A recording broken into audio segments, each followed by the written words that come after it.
Classroom रे पिलांक प्रश्न कि मिस महाप्रभु जगन्नाथ स्वतंत्र कौन पाई आ मोर उत्तर यह थिला कि संसार जेते ठाकुर आपण देखंतु कहीं पत्थर मूर्ति कहीं मार्बल तैयारी मूर्ति कि काचरे तैयारी मूर्ति हेले आम महाप्रभु जगन्नाथ जी दारु ब्रह्म जी निम्ब काठरे तैयारी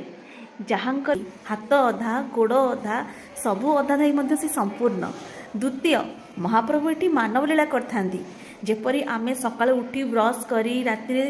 ड्रेस चेंज करी सोई थाउ सेमती महाप्रभु जगन्नाथ सकाळ उठी थांती मुतुरी दांत काठी दांत घसी थांती 5 धूप होता है महाप्रभु को 56 भोग लगी होता है राति शोला बेलू बड़ सिंगार बेशरे शरीर माने निजर बेश होगी गीत गोविंद शुणिकी शोई थांती एमती मानव लीला कौन आउ क्यों ठाकुर करुँच। तृतीय प्रभु आमको कहते आत्मा एक शरीर अनेक यार प्रमाण से निजे दे सारी निजे मध्य से शरीर त्याग करुँच जेबे जोड़ा आषाढ़ पड़ुची से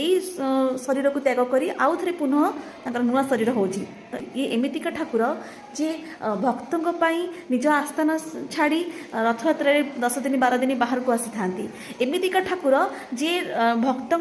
जमी नुआ वर्ष देखूँ कार्तिक पूर्णमी देखूँ भल भल दिन मानक महाप्रभु शोई न था ठिया ठिया शुअती पहड़ पढ़े और खोले एमती कौट ठाकुर संसार अच्छा आउ कौन विरलता आप महाप्रभु पाखे अच्छी आपण मैंने कमेंट बॉक्स में जनइबे। जय जगन्नाथ।